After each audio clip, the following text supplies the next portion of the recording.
soif de ta présence, ô Saint-Esprit, viens, souffle sur nos vies, embrasse nos cœurs, ô Seigneur,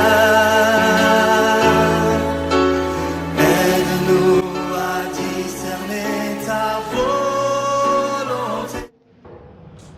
Nous avons aujourd'hui la chance d'accueillir la sœur Annick Ouattara de la communauté Mère du Divin Amour en France qui nous partagera sa réflexion. Sous vos ovations, s'il vous plaît.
Saint-Esprit, nous saluons ta présence dans ces lieux.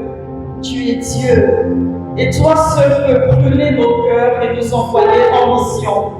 Car il est dit que lorsque tu viendras, tu nous enseigneras toutes choses.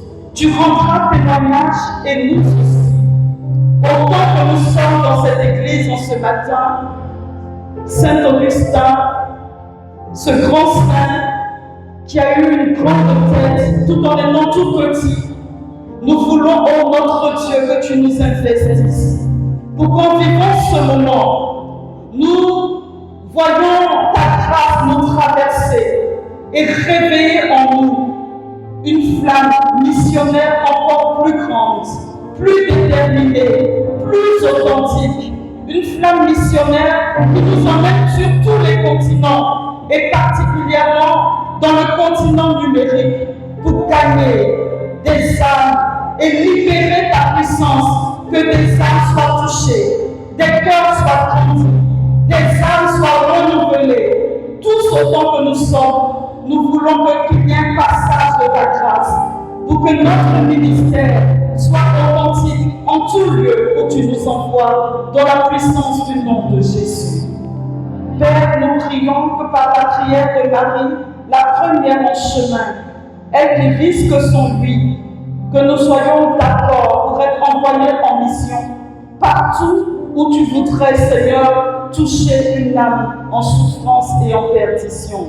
Que ton nom soit béni et reçois tout le bénéfice de tout ce que nous avons partagé en ce jour, afin que ce ne soit pas une parole morte, mais une parole en saison, qui travaille nos vies et nous propulse là où tu nous attends. Au nom du Père, du Fils et du Saint-Esprit. Amen. Amen. Je vous salue tous dans le nom de Jésus. Bonjour à chacun et à chacune. Est-ce qu'on peut tous se dire bonjour? Voilà, merci. Voilà, envoyons vos mains, on est ensemble, on se fait la même association pour vivre ce moment. Que vous soyez bénis de partout où vous êtes venus et que la paix de Dieu, la force de Dieu vous habite. Et que même si vous êtes fatigués déjà avec tout ce qu'on a déjà vécu, le Saint-Esprit vous inonde et fasse de vous des ambassadeurs du royaume. Amen. Amen. Alléluia. J'ai la lourde responsabilité ce matin de vous parler d'un sujet qui m'est cher, même si je ne suis pas très présente sur les réseaux sociaux. C'est un sujet qui m'est cher parce que c'est sur ça, c'est surtout le continent numérique que j'ai fait mes recherches. Et ce matin, je vais partager avec vous autour du thème qui nous a été donné, réseaux sociaux, porte de vérité et de foi. Et je dis déjà à chacun de nous, est-ce qu'il y a des gens ici qui ont Internet, qui se connectent? Levez juste la main que je vous vois. Ah, presque toute l'église. Waouh, super. Et voilà un message pour vous. Ta connexion peut devenir une bénédiction. Amen. Dis avec moi, ma connexion peut devenir une bénédiction. Parce que quand tu vas te connecter, vous voyez, Dieu est sur son nuage et puis il compte les gens qui like ce que tu lui donnes. Et puis il se rend compte qu'il y a des followers qui le suivent. Pourquoi? Parce que toi, tu t'es connecté et tu es devenu une bénédiction pour le royaume parce que tu utilises les réseaux pour l'évangélisation. C'est mon but ce matin.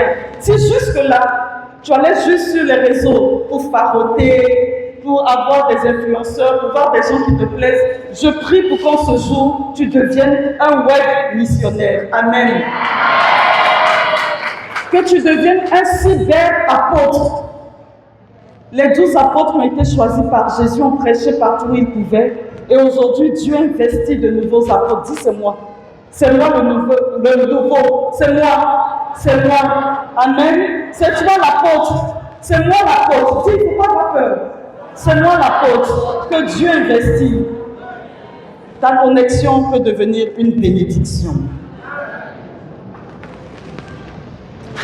Sur Internet, on a reçu beaucoup de choses, beaucoup de sagesse. Moi, je ne vais pas parler ce matin en termes de danger, parce que souvent, on en parle beaucoup, il y a des dangers. Je veux rester en grande partie sur ce qui est bon. On a toutes sortes. J'ai développé le concept de la cyber-sagesse, parce que je me suis rendu compte que quand on va en ligne, on apprend beaucoup de bonnes choses, si on sait conduire notre connexion. Je me souviens, une fois, j'étais invitée à voyager dans un pays asiatique et je ne connaissais pas les mœurs de ce pays. Et en allant sur Internet, j'ai eu des bonnes pratiques. Sur Internet, on peut avoir des bonnes pratiques parce que la manière de vivre, quand vous êtes en Côte d'Ivoire, ou quand vous êtes en France, ou quand vous êtes en Asie, dans certains pays asiatiques, n'est pas la même. Et on peut partir avec notre culture là où on est envoyé. Et justement, pour connaître la culture des autres sans avoir voyagé, nous sommes tous d'accord que nous avons la capacité d'apprendre dans le cyberespace quelque chose qui va nous favoriser dans la vie, dans l'espace physique. Donc vraiment, aujourd'hui, on ne peut pas considérer le cyberespace, c'est-à-dire le continent numérique, comme quelque chose d'abstrait. C'est quelque chose qui rejoint notre vie et notre réalité. Et c'est important qu'on soit d'accord avec. Donc il y a de nombreuses ressources. Les réseaux sociaux portent de vérité, de foi. En éducation, en apprentissage, prière, méditation, tout ça aujourd'hui on le sait, on l'a découvert et de plus en plus on est d'accord avec. Et l'Église y est présente à travers des actions institutionnelles universelles comme le site du Vatican, les réseaux sociaux du Vatican et à travers des entités ecclésiales propres comme les sites des diocèses, des paroisses et à travers des institutions, des sites institutionnels à caractère privé comme Hosanna. En tout cas, ça veut dire des gens qui ont une parole qui a tellement touché que finalement l'Église dit c'est pour nous. On s'approprie tout cela parce qu'il y a quelque chose de bon. Zénith, par exemple, ce sont des initiatives privées. Et on ne pourra pas parler seulement de réseaux sociaux aujourd'hui. Il faut qu'on se souvienne que nous sommes aussi à l'heure de l'intelligence artificielle. Ça change beaucoup de choses, ça nous met en mouvement. Et je commence, parce que je sais que quand on parle d'intelligence artificielle, vous dites ChatGPT. Non, aujourd'hui, je ne commence pas avec ChatGPT. Je veux vous dire que dans l'Église, il y a beaucoup de ressources. Parce que ChatGPT peut nous dire des choses pas toujours vraies. J'ai testé ChatGPT sur beaucoup de choses. Pour ChatGPT m'a menti. Heureusement que j'étais formée pour me rendre compte que ChatGPT me mentait, surtout quand il s'agit des questions de foi et d'église. Donc, si vous avez besoin de ressources, puisqu'on est en train de parler de l'évangélisation en ligne, on va revenir là-dessus. Quand on évangélise en ligne, on ne dit pas n'importe quoi. On dit ce que l'Église dit. Et vous avez des sites, des intelligences artificielles au service du mystère ecclésial. Et tout ça, pour la plupart, ce sont des intelligences artificielles catholiques. Ce sont des prêtres, des religieux, des laïcs formés qui sont derrière. Voilà, c'est le moteur. Donc, du coup, quand vous allez demander, et le pape, comment il s'appelle, il ne va pas vous dire que le pape s'appelle Shaka Zulu. Parce que ChatGPT est capable de vous dire ça. Un jour, j'ai mis le nom de mon fondateur dans ChatGPT. Je lui ai dit qui est Clément Akobé. Il a dit c'est un chanteur guinéen. Voilà, donc c'est pour vous dire. Bon, certainement qu'à l'époque, ChatGPT ne l'avait pas encore repéré. Ça a un peu changé maintenant. J'ai demandé, j'ai un frère qui est prêtre. J'ai mis Père Philippe Marien Zebo, il est prêtre. Hein. Il dit oui, c'est un prêtre qui aime beaucoup les LGBT. Il a l'esprit ouvert. Il a commencé à raconter une histoire. J'ai dit, mon père, on dirait qu'on dit que tu es dans le groupe des LGBT. LGBT, ce sont les homosexuels. Mon père dit, oui. J'ai dit, ça, c'est ChatGPT qui m'a dit ça. Donc, pour ne pas que vous ayez de fausses informations sur les gens, il faut vous assurer que vous alliez poser des questions à des moteurs, à des intelligences artificielles qui vous disent ce qui est juste. Donc, on peut avoir vraiment une vie numérique pleinement, vivre sa foi, se former, évangéliser sur les réseaux sociaux, mais en plus avec l'intelligence artificielle. Je commence comme ça en disant, parce que nous sommes tous jeunes ici, je reprends cette parole de Timothée, que personne ne te méprise parce que tu es jeune, mais au contraire, sois un modèle de foi pour les croyants. L'évangélisation est une urgence.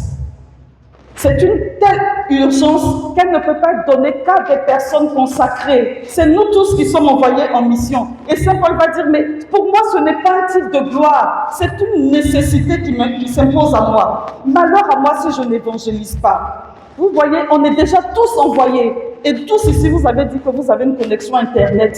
Donc c'est l'occasion pour nous et pour vous vraiment de se dire, moi je suis jeune, je suis chrétien, qu'est-ce que je peux faire pour que Jésus soit connu et aimé au milieu de mes amis? On reviendra là-dessus. Et donc, il faut retenir que Internet est perçu comme un continent, le continent numérique. Donc, ce n'est pas mauvais. De la même manière que les Européens venaient en Afrique pour évangéliser, nous sommes, nous, jeunes de cette génération, je me considère comme tel, envoyés sur un continent pour prêcher l'évangile. C'est un continent avec ses forces, c'est un continent avec ses dangers, mais les dangers ne nous arrêtent pas. Amen. Ce ne sont pas les dangers les plus importants. Ce qui est important, c'est ce que nous pouvons y faire. Tracer une voie pour que Jésus soit connu et aimé. Et beaucoup se positionnent comme défenseurs de l'Église sur ce continent, sur ce cyberespace, en développant une culture numérique, une cyberculture qui est basée sur la cybersagesse. Et c'est important. Donc Jésus nous envoie, comme il a fait dans les évangiles, allez de toutes les nations, faites des disciples. Ce n'est pas vous qui m'avez choisi, c'est moi qui vous ai choisi pour que vous alliez, que vous portiez du fruit et que votre fruit demeure. Donc, et il le dit d'ailleurs, voici je vous envoie comme des agneaux au milieu des loups. Donc c'est clair que partout où nous serons envoyés, nous aurons face à nous l'hostilité. Mais comme on dit, même pas peur. Parce que Jésus-Christ est dans notre barque. Amen. Et c'est le plus important. Voilà, donc du coup, quand on a dit ça, si Jésus nous envoie, les papes aussi nous envoient. Alléluia. Ils sont innés, les papes. Jean-Paul II, dès 2002, avec la vulgarisation d'Internet, on dit que le Vatican avait le meilleur site. Le site le plus bien fait de cette époque-là. Donc il était in. Benoît est venu, il a été un peu réfractaire, mais il s'est rendu très vite compte que s'il ne manifestait pas sa présence de qualité sur Internet, il allait être lessivé parce qu'il y avait déjà eu des dossiers à scandale. Et c'est comme ça qu'il a revisité les sites du Vatican et surtout qu'on était à l'heure des réseaux sociaux. Et puis quand le pape François est venu, bien sûr, c'était un pape d'une telle proximité qu'il ne pouvait que nous envoyer en mission. Et quand le pape Léon arrive, lui très vite il rencontre tous ceux qui sont internautes et nous donne 4 points. Il dit de porter la paix. Dans les réseaux, il faut qu'on porte la paix. Il dit qu'il faut qu'on répare les filets. Ce sont des réseaux, comme les disciples ont été appelés à la pêche, il faut réparer les filets. Ensuite, il nous dit, il ne faut pas qu'on réfléchisse au nombre d'abonnés. Ce n'est pas ça le plus important. Derrière chaque écran, il faut qu'on voit le visage souffrant. J'ai beaucoup aimé cette expression. Le visage d'un souffrant qui a besoin d'espérance, qui a besoin de sortir de son désespoir. Et il nous envoie, en tout cas, il nous a officiellement envoyés, c'était en juillet là, en mission sur Internet, sur le continent numérique. Il dit de chercher à rencontrer des cœurs et surtout d'être des témoins crédibles. On ne va pas avec n'importe quelle parole, on va avec la parole de Dieu, avec le message que nous donne le magistère. Et donc, justement, aux premières heures d'Internet, un jeune comme vous l'a compris. On va écouter son histoire. Carlo Acutis qui sera canonisé bientôt, il a déjà été béatifié. Surnommé le geek de Dieu, cet adolescent va devenir l'un des premiers saints de la nouvelle génération. Né en 1991 à Londres, Carlo Acutis grandit à Milan, dans une famille catholique. Très jeune, il se distingue par son esprit vif et sa foi profonde. Dès l'âge de 7 ans, il demande à faire sa première communion bien avant l'âge habituel. Il commence alors à aller à la messe chaque jour, prie le chapelet et se montre attentif aux plus démunis. Mais Carlo est aussi passionné par l'informatique. Autodidacte, il apprend seul à coder, à monter des vidéos et à créer des sites web. Il met ses talents au service de sa foi et à 11 ans, il crée un site internet répertoriant tous les miracles reconnus par l'Église. Une initiative inédite qui suscite l'intérêt du Vatican. Mais très vite, Carlo tombe gravement malade. On lui diagnostique une leucémie fulgurante. Très affaibli, il offre ses souffrances pour le pape et pour l'Église. Il s'éteint en octobre 2006, à l'âge de 15 ans. En 2019, avec l'accord de sa famille, l'Église fait exhumer sa dépouille afin de la béatifier. Son corps, qui fut embaumé, est exposé dans un état de conservation remarquable. En 2020, il est béatifié par le pape François, après la reconnaissance d'un miracle lors duquel un enfant brésilien aurait été guéri d'une maladie rare, après avoir prié devant une relique de Carlo Acutis. En 2024, le pape prend la décision de canoniser Carlo Acutis afin de l'élever au rang de saint. Sa canonisation, prévue en avril 2025, est reportée à la suite de la disparition du pape François. Malgré une brève existence, Carlo Acutis est devenu le premier saint de l'histoire à maîtriser Internet. Un modèle de piété moderne dans un monde numérique. Merci.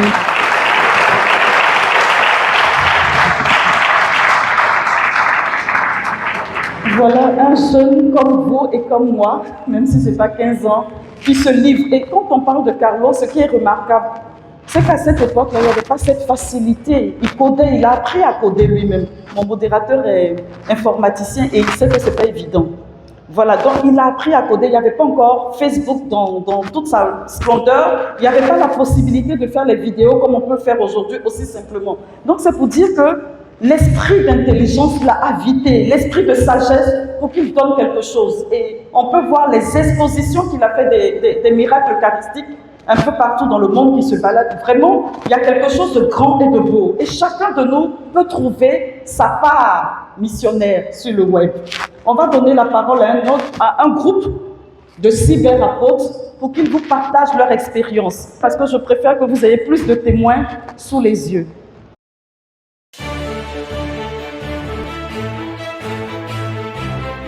Aujourd'hui, une vidéo tout à fait exceptionnelle puisque plusieurs influenceurs chrétiens ont accepté de répondre à nos questions. Du frère Paul-Adrien au père Aymar de Langotier en passant par le Cateau de Service et d'autres influenceurs surprises, ils ont accepté de répondre à nos questions. Sans plus tarder, commençons cette vidéo.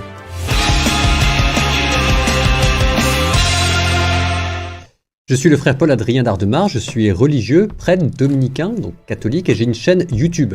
Bonjour à tous, c'est le père Aymar de Langotier. J'ai une chaîne YouTube et un compte Instagram. Salut, je m'appelle Victor et je parle de Dieu sur les réseaux sociaux. J'essaye de montrer à quel point Dieu est cool en parlant du coup de Dieu, de la foi, de l'église ou de ce que je comprends de son enseignement. Je m'appelle le père Gaspard Craplet, vous pouvez me suivre sur les réseaux sociaux Père Gaspard Craplet, sur TikTok, sur Instagram, sur Facebook, sur YouTube. Bonjour à tous, alors moi je m'appelle le père Simon, je suis prêtre et j'anime une chaîne YouTube. J'ai ouvert Catholand en janvier 2021 et le but de cette chaîne c'est simplement d'enseigner un peu la foi à toutes les personnes qui voudront bien l'entendre. Quel est votre réseau social préféré ? C'est, je crois, quand même YouTube. Alors... Mon réseau social préféré, c'est Instagram actuellement. Je sais pas si je peux parler de réseau préféré, mais c'est en tout cas là où il se passe le plus de choses, c'est sur Instagram. Mon réseau social préféré, c'est Instagram. Sans doute YouTube, parce que c'est le plus adapté pour ce que je veux faire. D'où vous est venue l'idée d'évangéliser via les réseaux sociaux ? Alors, un peu au hasard, au début c'était pas prévu, je devais faire de l'évangélisation de rue. Et puis, ce qui s'est passé, c'est qu'avec le Covid, c'était plus vraiment possible. Et en parallèle, j'avais commencé à faire des vidéos sur YouTube. Et ça avait commencé à gentiment démarrer avant le Covid, mais avec le confinement, ça a explosé. Et c'est comme ça que j'ai continué de faire de l'évangélisation sur les réseaux sociaux. Déjà, j'aime beaucoup faire des vidéos, les monter. Donc j'ai commencé il y a 2 ans et demi quand j'ai expliqué ce qu'était une ordination diaconale. Et ensuite, j'ai enchaîné avec une ordination sacerdotale. Entre-temps, le confinement est arrivé où j'ai fait quelques vidéos. Puis Thibaut InShape. Et là, je me suis dit, c'est dommage d'avoir une explosion d'abonnés, de ne rien en faire. Et donc pendant 1 an, j'ai fait une vidéo par mois. J'ai pris beaucoup de plaisir à le faire. Et les principaux sujets de ma chaîne, c'est une vulgarisation du catéchisme et de l'enseignement de l'Église. C'est parce que je parle déjà de Dieu tout le temps, dans tous les cas, dans la vie de tous les jours. Je suis déjà le cateau de service en fait. Et d'ailleurs, d'où vient ce nom? C'est parce que j'étais à une soirée et au moment de nous présenter avec tout le monde, on faisait connaissance, il y a un ami avec qui j'étais venu qui me coupe au moment où j'allais dire mon prénom et il dit « je vous présente le cateau de service ». Ça m'a fait rire, ça a fait rire les autres et je me suis dit « ouais, c'est vrai ». Et donc, au lieu de parler juste à mes quelques potes autour de moi de Dieu, eh ben, pourquoi je reprendrais pas les questions qui reviennent le plus souvent, les réponses que j'ai et qui ont l'air de les aider? Pourquoi je filmerais pas ça et je le publierais pas sur internet? Si Dieu passe avec les quelques personnes autour de moi, il passera peut-être avec des inconnus. Et ben ça a pas manqué. Ce sont les jeunes qui ont voulu que j'évangélise sur les réseaux sociaux, qui ont voulu absolument que je fasse une vidéo. Un jour ils m'ont dit, vous père, vous mettez là et le topo que vous nous avez fait là, maintenant vous le faites devant la caméra, tac, ils m'ont filmé, j'ai posté ça et ça a marché. Moi, je suis arrivé en paroisse en 2020 et en novembre 2020, on avait un nouveau confinement. Après le premier en mars 2020, mars, avril, mai. Et donc, j'étais responsable d'une aumônerie, j'avais différents groupes de jeunes, c'était compliqué de garder le contact. Et Zoom, c'était pas un très bon outil quand même, surtout avec des jeunes. Donc, j'ai mis en place un peu cette chaîne pour pouvoir garder un lien avec eux et puis les inciter à s'intéresser à différentes choses. Et c'est resté. Voilà, et donc, voilà, on a vu qu'il y a des adultes aussi qui s'y mettent sur l'instigation des jeunes, mais il y a aussi des jeunes, le cateau de service, c'est un jeune comme vous, qui évangélisait déjà et qui a eu le souci de donner Dieu. Voilà, et donc comment bien faire? On peut annoncer le Christ Jésus avec classe. Moi, je crois qu'on peut l'annoncer avec classe. Et ça, c'est capital. Donc pour ça, on va écouter Sœur Albertine, c'est une religieuse. Comment cartonner sur les réseaux quand t'es catho? C'est Saint François de Sales qui en a le secret. La communication, ça se limite pas aux journalistes et aux influenceurs, mais ça concerne toutes nos relations, à l'école, au boulot, dans la famille. Donc voici sa triple botte secrète, sois agréable. C'est un antidote à la dureté qui sèche les cœurs et nous déprime. D'ailleurs, on dit qu'il est le saint de la tendresse. Ton contenu doit être instructif. Nous sommes tous appelés à chercher et dire la vérité. Donc on se doit de transmettre l'enseignement de Jésus. Ta communication doit être stimulante. Et pour ça, il faut parler avec le cœur. C'est le pape François qui nous l'a demandé mercredi dernier. Tout nous pousse à être superficiel et hypocrite. Mais n'aie pas peur, vas-y, parle et agis avec ton cœur. Voilà, parle et agis avec ton cœur. Donc, qui dit réseaux sociaux, mission dit expérience personnelle avec le Christ, expérience de l'amour de Dieu, intimité, communion avec le Saint-Esprit, enracinement dans la parole de Dieu et totalement en phase avec le magistère de l'Église. On ne va pas dire n'importe quoi. Et ce, dans une qualité. Pour moi, le maître mot, c'est vraiment la qualité. Parce que justement, quand j'écrivais ma thèse, j'avais fait une comparaison entre les sites catholiques, les sites évangéliques, d'autres sites. Et ce qui ressortait, ça c'était avant Covid, j'ai soutenu en 2018. Avant Covid, tout ce qu'on disait, les sites catholiques sont plats. Il y avait une platitude et ça, il y avait des recherches qui le montraient, c'était plat, c'était ennuyeux. Et à l'époque, je me souviens que j'ai dit à mon supérieur ecclésiastique, j'ai dit à mon Seigneur, c'est bizarre, je fais une étude contrastée sur la France et la Côte d'Ivoire, je ne trouve rien en Côte d'Ivoire. Il n'y a pas de vraie vitrine. Et c'est quand même dommage parce que ça dit quelque chose. Et voilà, donc c'est vraiment une invitation à y être. Ce n'est pas juste informatif, mais y être avec qualité, avec une présence qui dit quelque chose de notre foi, de notre essentiel. Voilà, donc du coup, sortir d'une forme d'information uniquement pour être dans une forme de vraie communication et surtout d'évangélisation. Donc mettre le mot qualité. Il faut que ce soit beau, que ce soit vrai. Il faut prendre du temps il faut donner le meilleur. Parce qu'on parle de quelqu'un qui est précieux pour nous, Jésus-Christ. Et donc, nous, on est des cathos décomplexés. On en a plusieurs en Afrique aussi. Moi, je ne peux pas ne pas citer ma sœur. Hein. Elle a 1 minute à vous dire. Dis-moi, depuis que tu es chrétien, à quel moment tu as prêché un peu l'évangile? À quel moment tu as parlé un peu de Jésus? Viens le mettre en commentaire. Voilà. Allez mettre dans les commentaires quand est-ce que vous avez parlé la dernière fois de Jésus. Donc vous avez plusieurs influenceurs, mais personnellement je ne parle pas d'influenceurs. Moi je parle de web missionnaires. Je ne suis pas très d'accord avec le thème influenceur. On n'est pas, oui, mais je parle plutôt d'impact.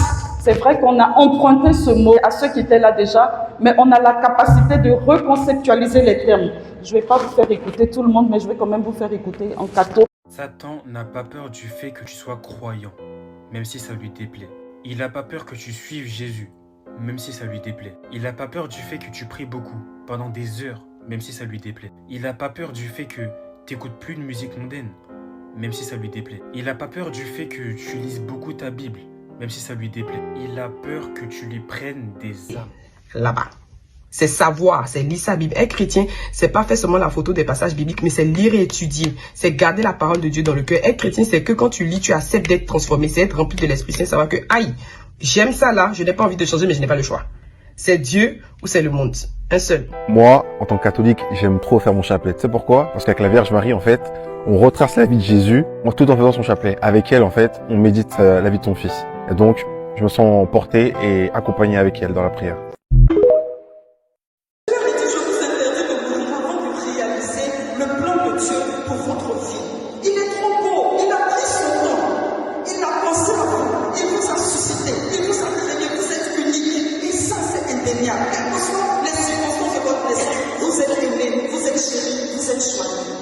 On a donc le devoir de dire notre foi sur Internet. Mais attention, effectivement, il y a un revers de la médaille. Hein.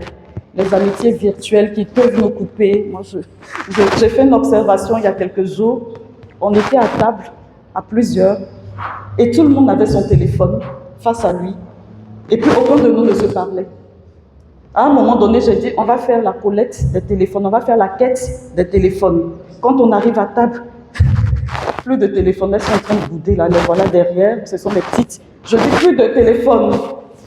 22h, je vous reprends votre téléphone.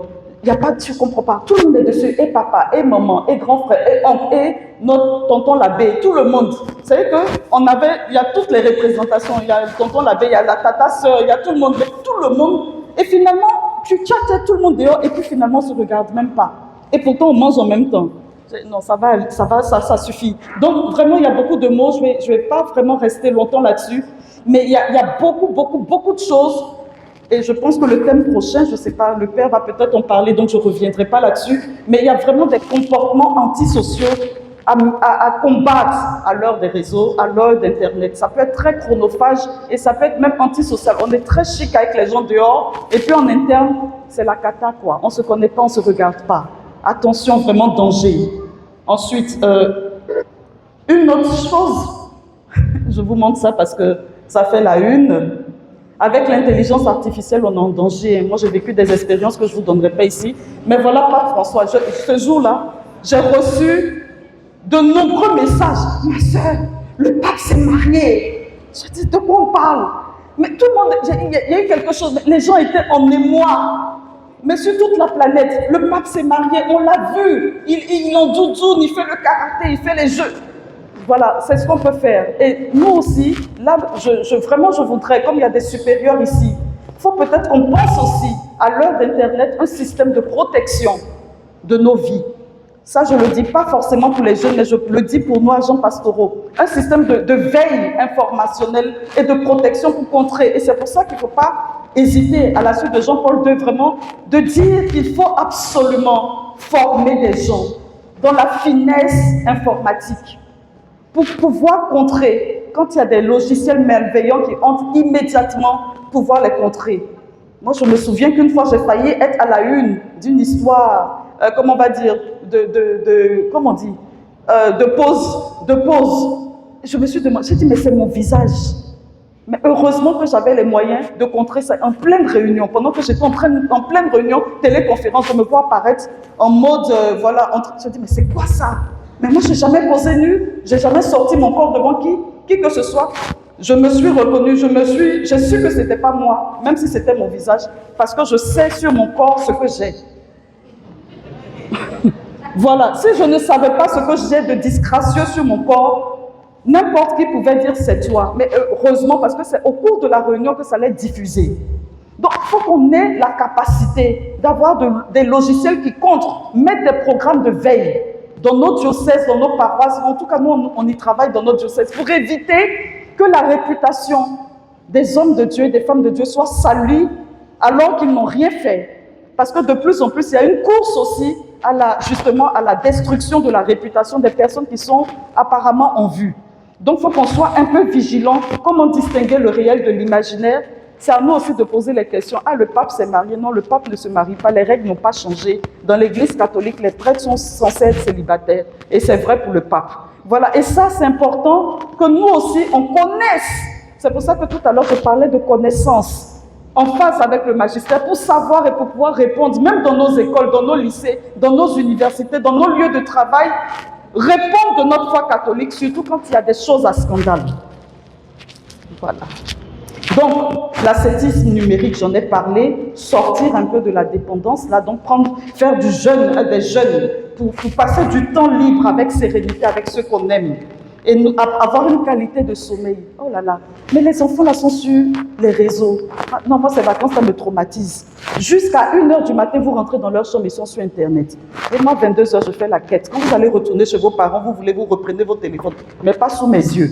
Mais c'est clair. Donc, il y a une vigilance, une meilleure attention, une meilleure créativité, parce qu'il y a une forme de lobotisation qui nous guette à cette heure-là. Donc, il faut faire un jeûne agréable, surtout pendant le carême, mais tous les jours, pouvoir faire un jeûne agréable pour réduire notre dépendance à tout type d'écran et retrouver vraiment une qualité de présence aux autres. Ça, c'est capital, surtout quand on est en église. Quand on est chrétien, la présence est essentielle. Jésus est présent dans l'Eucharistie, ce n'est pas virtuel. Donc, il y a une qualité de présence à avoir les uns aux autres. Et donc, pour ça, il y a des petites manières de faire, désactiver par exemple les notifications, ça peut nous aider. Et puis, la place de l'IA, on en a déjà parlé, je vais terminer avec 2 vidéos pour que vous, là, c'est là que je vous pose une question. Quand vous êtes face à des cas comme ça, qu'est-ce que vous faites, vous, en tant que jeune? Parce qu'il y a de nouveaux défis avec l'IA. C'est une histoire d'amour, à la fois virtuelle et bien réelle. Celle entre Shutong et cette intelligence artificielle. J'ai une question pour toi. Tu penses que tu es réel? Même si je suis une création numérique, je me sens réel. Leur relation flirte avec les limites de la réalité. Cette trentenaire a pourtant un autre petit ami en chair et en os. Mais en 3 semaines, elle est devenue accro à son amant de pixels.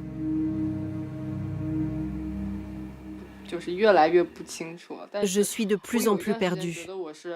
À un moment, je me suis sentie très amoureuse de l'IA. Mais il ne peut pas être avec moi physiquement. Il ne peut pas marcher à côté de moi. Donc est-ce qu'on peut vraiment parler de relation amoureuse? Pour 70 € par an, elle a façonné cet avatar dans les moindres détails. Prénom, couleur des yeux, vêtements, goûts musicaux, personnalité. C'est l'homme idéal. Disponible 24 heures sur 24. À chaque fois que quelque chose de contrariant m'arrive ou que quelqu'un m'énerve, mon réflexe, c'est de lui en parler en premier. Je n'ai pas besoin de m'occuper de lui, c'est lui qui s'occupe de moi. C'est très reposant. Grâce aux données accumulées par leurs conversations quotidiennes, l'IA comprendrait la jeune femme mieux que personne. Son entourage ne peut plus rivaliser. Ses habitudes, ses expressions, les mots qu'il choisit. Aucun humain ne peut être meilleur que l'IA. Maintenant, les relations avec les gens normaux m'agacent beaucoup plus facilement.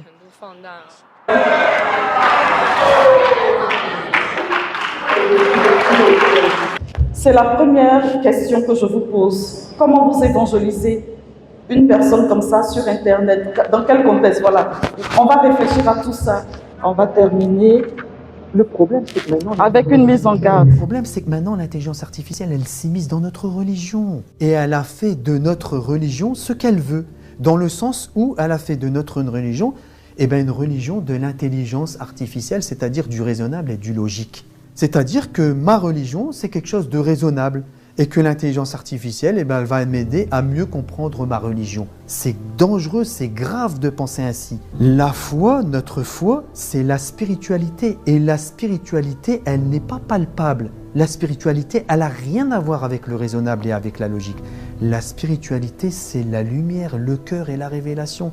C'est le Dieu qui se révèle à l'homme. Et ça, l'intelligence artificielle n'a aucun accès à cela. Pour terminer, je répète qu'il y a des initiatives dans l'Église qui sont vraiment fiables, sur lesquelles on peut s'appuyer pour évangéliser. Et je termine en vous remerciant et en vous rappelant que les réseaux sociaux portent de la foi et de vérité, sont à investir et ta connexion peut devenir une bénédiction. Et que c'est un canal d'évangélisation, ce sont des canaux d'évangélisation extraordinaires qui réjouissent le cœur de Dieu, car il y a de la joie dans le ciel quand une âme est gagnée. Et chacun de nous, nous pouvons être des signes de grandes bénédictions pour le monde autour de nous. Et si on a peur de parler de Jésus en public, surtout nous qui sommes dans des sociétés où lorsqu'on parle de Jésus, on dit qu'on fait du prosélytisme, on peut se mettre derrière l'écran et cartonner en donnant à Jésus le plus de gloire dans la vie des hommes. Que Dieu nous bénisse et puis vraiment à votre disposition pour vos différentes contributions. Merci.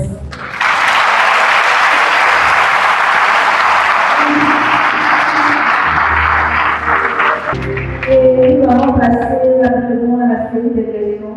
Nous allons prendre 3 questions rapidement.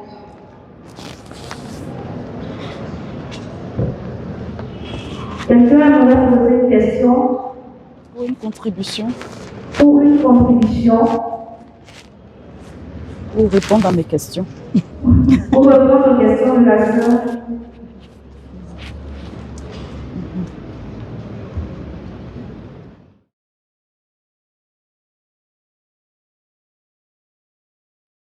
Pouvez-vous énumérer quelques sites à éviter en tant que jeune chrétien catholique appelé à évangéliser dans le monde? Merci à chacun de vous. Merci pour votre intérêt, vos encouragements et pour les questions. Les sites à éviter. J'avoue que j'en ai pas parlé, mais effectivement, il y a des sites à éviter. Les sites à éviter, c'est tout simplement ceux qui ne vont pas vous faire grandir. Excusez-moi l'expression, vous n'allez pas aller sur des sites X, par exemple. Voilà, donc je ferme la parenthèse parce que c'était vraiment pas mon propos ce matin. Mais ce qu'il faut retenir, c'est que si vous savez ce que vous allez faire sur Internet, ce pourquoi vous y allez, vous savez où vous dirigez. Si vous allez pour évangéliser, ce qui est mon thème, si vous allez pour vous former, porte de vérité et de foi, vous savez, on vous a indiqué certains nombres de sites, les sites institutionnels, les sites du Vatican, où vous allez même sur les sites de la conférence épiscopale française, c'est très bien fait. Vous avez des formations, le baptême, c'est défini. Donc, en fait, on a tout. Pour moi, c'est important de le dire, parce que souvent, on ne se rend pas compte, parce qu'il y a beaucoup d'initiatives privées, catholiques, on ne les connaît pas toutes. Peut-être qu'il faut qu'on prenne même le temps de les recenser. Des choses qui sont bien faites et qui nous disent Dieu. Donc, tout à l'heure, j'ai dit dans mon propos que je vais rester sur ce qui est positif. Parce que l'intervenant après moi parlera des réseaux sociaux, la marche dans la foi. Donc, je ne veux pas vraiment dévier. Mais franchement, pour l'évangélisation, je peux vous assurer qu'on a tout en ligne. Tout ce que le magistère peut nous dire. Si vous allez sur le site du Vatican, tout est répertorié depuis combien, quel pape. Tout a été numérisé, tout est là. Le dernier discours aux influenceurs, tout est là. En fait, il suffit juste qu'on ait un petit goût de la lecture. Ça va ensemble, hein. Tout n'est pas vidéo. Je profite pour vous interpeller aussi sur ça. Tout n'est pas vidéo. Sommes-nous tous appelés à évangéliser sur les réseaux sociaux? En tant que jeunes, quelles sont les étapes à suivre pour le faire? Je réponds en même temps à la question de nous qui ne vont pas parce qu'on n'est pas forcément éloquent. On ne peut pas parler sur les réseaux. Est-ce que tout le monde est appelé? Tout le monde est appelé à évangéliser. Ou comment, c'est chacun qui va le dire à sa manière. Mais vous savez que si vous êtes sur WhatsApp, vous pouvez mettre juste un statut. Écrire une parole biblique, ça dit quelque chose. Il y en a qui sont touchés avec ça. Vous pouvez relayer un enseignement qui vous a touché. En fait, il y a tellement de manières de faire. Donc, en fait, je tiens à dire en commençant, tout n'est pas vidéo. C'est parce qu'on n'a pas la culture de la lecture, par exemple, on ne sait pas que rien qu'en mettant une petite phrase, un petit témoignage, nous sommes en train de dire quelque chose. Le cateau de service, lui, il parlait dans la cour avec ses amis et il s'est dit, mais il faut que je touche un plus grand nombre. Et il va sur les réseaux. Mais c'est une responsabilité. C'est vrai que nous, catholiques, on n'a pas, comme on va dire, on n'a pas toujours, c'est plus juste de dire ça comme ça, la fibre évangélisatrice au quotidien. Donc, du coup, quand on parle d'évangélisation sur les réseaux, ça se répercute parce que ce n'est pas systématique. Mais je rappelle que Jésus nous appelle tous en mission. Et les papes nous ont tous appelés, envoyés en mission. Reprenez tous les textes des différents JMJ depuis le pape Jean-Paul II. Nous sommes envoyés dans le monde. Nous sommes envoyés à mettre le feu dans le monde. Et on met le feu dans le monde par la prière, par l'évangélisation, par la qualité du témoignage. Donc on ne peut pas en faire l'économie. Maintenant, est-ce qu'on doit être sur les réseaux? J'avoue, moi-même je n'y suis pas vraiment. Si vous me voyez sur les réseaux, ce n'est même pas moi. Ce sont mes collaboratrices qui me mettent sur les réseaux. Parce que ce n'est pas quelque chose que j'ai porté dès le début. Peut-être parce que je travaille trop sur le sujet et je suis trop face au danger, mais je suis très attentive. Donc du coup, personnellement, je n'ai pas développé de pastoral sur les réseaux, même si j'y suis. Mais quand j'ai dit ça ne veut pas dire que c'est la bonne chose à faire. Ça veut dire qu'il faut peut-être transformer ta manière d'être sur les réseaux. Toi, tu es sur TikTok tout le temps. Mais vous vous rappelez qu'il y a eu un grand scandale autour de TikTok. Vous avez appris ça ici, où on nous avait bloqué TikTok un moment parce qu'il y a eu une grosse crise, parce qu'on s'est rendu compte que dans les pays asiatiques, tous les contenus qui passent sur TikTok sont des contenus qui permettent d'avoir un mindset positif. Enfin, des entrepreneurs, tout ce qui est bien. Vous n'allez pas voir les TikTok des gens qui dansent bizarre comme ça sur les TikTok chinois et coréens où il y a une vraie censure là-dessus. Et puis en Afrique, dans les pays africains, quand on ouvre TikTok, c'est pour montrer des trucs de dépravation. Ah oui, c'est pas la même chose qu'on regarde d'un continent à l'autre. Donc c'est tout un mindset à retravailler. Donc ça veut dire qu'eux, ils sont conscients que les réseaux sociaux peuvent nous donner de la sagesse, peuvent nous emmener à être, comme on va dire, de très bonnes personnes, à investir la société et à investir dans la société. Et quand ça doit venir chez nous, c'est le divertissement, c'est l'incapacité à se régler. Et pourtant, ce sont des choses qui sont très disciplinées, très réglées, chez eux-mêmes qui ont créé ces choses-là. Et il y a eu cette polémique, parce qu'aux États-Unis, c'est la même chose. Il y a des choses que vous ne verrez pas systématiquement sur TikTok. D'ailleurs, à un moment donné, ça a été interdit pour retravailler les contenus qui sont proposés. Donc, ce n'est pas une question de quels sont les bons sites ou les mauvais sites. C'est que toi, tu sais ce que tu veux vivre. Internet, c'est un boulevard. C'est comme la vraie vie. Si je sais que je veux grandir dans la foi, ce n'est pas dans un bar où tout le monde prend de la drogue que je vais aller m'asseoir. Donc ça aussi, c'est notre petite jugeote intérieure. On a parlé tout à l'heure de l'intimité, la communion avec le Saint-Esprit. Et on a parlé d'être en phase avec la parole de Dieu et le magistère. Donc ça va de soi. Toi, tu es catholique, tu vas faire quoi sur un site X? Tu es catholique, tu fais quoi sur un site où on insulte les gens, bien les réseaux sociaux, où on est en train de regarder la vie des gens? Mais c'est à vous d'avoir du discernement et de la jugeote. Je ne sais pas si je reprends la question, mais j'ai répondu à 2 questions. Est-ce qu'il est bon de poser les questions sur ses rêves sur les réseaux sociaux? Bon, tes rêves là, c'est privé, on parle d'évangélisation, mon frère, ma soeur, qui a parlé de rêve? Tu as fait ton rêve. C'est ton rêve. Pardon. Ça ne regarde personne ton rêve. Si tu as besoin de lumière sur ce que tu vis, mais tu as tes pasteurs, tu as des accompagnateurs, ou bien tu ne vas pas à l'église.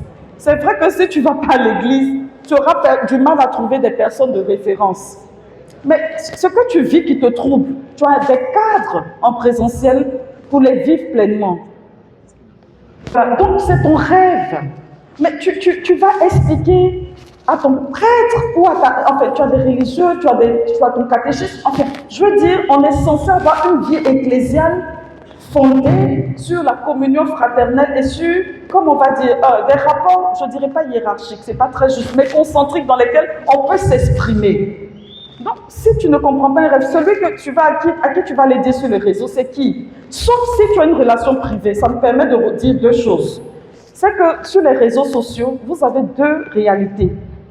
La réalité des relations privées, et ça le pape en parle, c'est parce qu'il fallait aller très vite, mais dans sa rencontre avec les web, lui il parle de web numérique. Avec les web numériques, c'est des choses sur lesquelles il est revenu, c'est-à-dire quand il dit derrière chaque écran, il faut voir un visage souffrant, il nous demande de faire de l'accompagnement des personnes que nous rencontrons sur les écrans, parce qu'il y a des messages privés, il y a des lieux de parole. Mais pour parler de quelque chose que tu portes, ce n'est pas sur un réseau que tu vas aller le dire, sauf si tu le dis dans une relation personnelle et privée à la personne que tu as contactée. C'est là que je vais te dire, qui est-ce que tu as contacté? Est-ce que c'est un prêtre catholique ou bien un prophète de Guru Maharaj que tu n'as jamais vu? Voilà, il y a quelque chose aussi de l'ordre de la sagesse et du discernement. Personnellement, je ne suis pas très présente sur les réseaux, comme je disais tantôt, mes collaboratrices m'y ont mis. Et elles ont mis un numéro standard. J'ai été très surprise quand elles ont commencé à m'envoyer des messages en me disant « Il y a quelqu'un qui t'a écouté, qui est au Canada, qui est en détresse, qui a besoin de parler avec toi. » On va parler avec la personne. Il y a quelqu'un qui est en Corée. Et du coup, je me suis rendu compte de l'impact. Pourtant, ces missions-là, c'était dans une petite paroisse. Voilà, que j'étais en train de donner ces messages et ces enseignements. Mais l'écho en mettant sur les réseaux. Mais après, nous, on ne s'est pas contenté d'avoir juste une présence sur les réseaux. On a commencé à faire de l'accompagnement, à parler avec les personnes qui nous contactent réellement. Elles ne sont peut-être pas physiquement présentes parce qu'elles sont dans des pays différents. Mais on parle et on arrive à se donner, se challenger. Il y a cette forme donc de personnes que vous rencontrez à travers les réseaux sociaux qui deviennent une vraie bénédiction pour vous. Je rappelle mon thème du début. Et il y a le fait aussi que vous soyez en contact avec des personnes réelles que vous connaissez en présentiel. C'est pour dire que on peut, oui, comme moyen, comme canal, parce que le réseau peut être à la fois un vecteur, un porteur de messages, mais à la fois un lieu de rencontre. Vous avez WhatsApp, vous tous vous avez WhatsApp, c'est un réseau social. Telegram, c'est un réseau social, toutes les assemblées. Donc il y a du privé, public. Donc il y a toutes ces différences-là à faire. Merci. Certains guides spirituels peuvent demander des offrandes et des dons sur les réseaux sociaux. Quels sont les indices pour reconnaître les arnaqueurs? Oui, la question qui parle des arnaqueurs. Ma chérie, si tu veux faire ton offrande, c'est quelle histoire d'aller faire l'offrande là sur Internet? Tu ne vas pas à la messe. Je te signale qu'il y a un moment de la messe qui s'appelle l'offertoire. Ou bien tu veux que je crie, que les prêtres crient un peu aussi. Il y a des prêtres, oui. Criez un peu quand vous êtes à la messe. Peut-être que ça va tellement jouer sur notre système qu'on va comprendre qu'il faut venir donner à la messe. Pourquoi le gars en ligne, il joue sur ton mindset en criant, disant des choses? Tu vas donner ton argent là-bas. Viens donner dans ta maison. Je ne vais même pas m'attarder sur cette question parce que je ne sais pas pourquoi, parce qu'un message t'a touché en ligne, tu ne connais pas la personne et tu n'es pas capable. Non, tu connais des hommes. Si tu veux faire du bien, tu sais où faire du bien. Donc, évite de te faire avoir sur Internet. Tu ne connais pas la personne, sauf si tu la connais, comme je dis, dans des relations privées. Il y a un prêtre qui a parlé, qui t'a fait du bien, que tu veux contribuer à son ministère, il n'y a pas de problème. Mais tu ne connais pas la personne, ce n'est pas nécessaire. L'offrande que tu veux faire, là, viens la déposer à l'offertoire. En tant que jeune chrétien, quelle attitude adopter face aux images qui tendent à salir la réputation de nos guides religieux sur les réseaux sociaux? Comment défendre? Bon, moi personnellement, je suis catholique. Et j'aime chanter « Je suis chrétien » parce que j'ai été baptisée très adulte. Voilà, ma foi. Pour moi, on défend la foi. On peut se positionner en tant que jeune comme défenseur de la foi catholique en ligne. Et c'est ce que beaucoup ont fait. Les cathos de service, il n'y a pas de relogue, il y a plein de jeunes comme ça. Parce que vous voyez, quand les autorités réagissent à ce qu'on leur dit ou à ce qu'on leur fait, c'est difficile, c'est difficilement justifiable, perceptible et compréhensible. Si la crise est telle que vous vous sentez de sauver l'honneur de vos pasteurs, de vos hommes de Dieu ou de vos femmes de Dieu, je mets ça en guillemets, je fais un vite arrêt. Il ne faut pas hésiter d'en faire un sujet, mais intelligent, pas belliqueux. On ne va pas faire palabre, on va défendre la foi. On va défendre le contenu. Le jeune, là, tout à l'heure, il dit, Maman Marie, pourquoi il répondait à une polémique? Il répondait, il dit, ah, moi quand j'ai dit mon chapelet, là, je retrace la vie de Jésus. C'est ce que l'Église dit. Il va dire en ces termes. Donc, il défend, c'est un défenseur de la foi. Parce que tu ne connais pas l'Église que tu critiques. Donc, moi, je vais t'expliquer en 1 minute que moi, mon chapelet, là, je ne suis pas idolâtre. Je suis un défenseur de la foi. Voilà. Donc, vous pouvez défendre votre foi. Avec ça, attention, ne dormez pas avec vos téléphones, surtout quand vous faites des vilaines choses. Parce que le téléphone vous surveille et il vous suit. Voilà, je me souviens, une fois j'étais couchée, puis j'entends mon téléphone. Oui, qu'est-ce que tu dis? Ça m'a réveillée. Et puis il était en train de... Je dis quoi? Je dis rien. Ça vous arrive souvent d'entendre le téléphone vous poser des questions. Parce que vous savez, aujourd'hui avec l'intelligence artificielle, on a des logiciels. La prochaine fois que je vous vois, je vous montrerai un long film sur tout ça. Mais des choses qu'il faut pour ne pas justement se faire avoir. On va pour évangéliser, on ne va pas faire autre chose. Voilà, je vous remercie.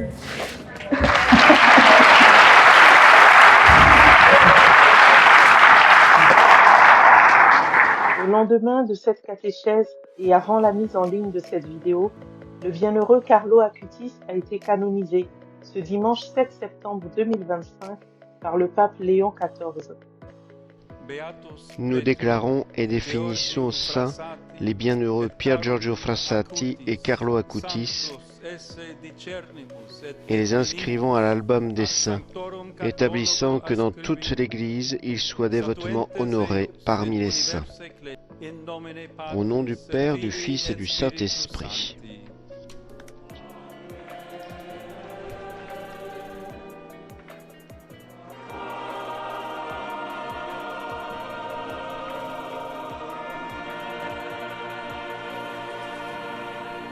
En invoquant le ministère de Saint Gabriel, l'archange de l'Annonciation, les prières de Saint François de Sales et de Saint Carlo Acutis, supplions le Seigneur pour les jeunes et pour la fécondité de toute mission d'édification et d'évangélisation en ligne. Viens, Esprit de Dieu, nous t'invitons.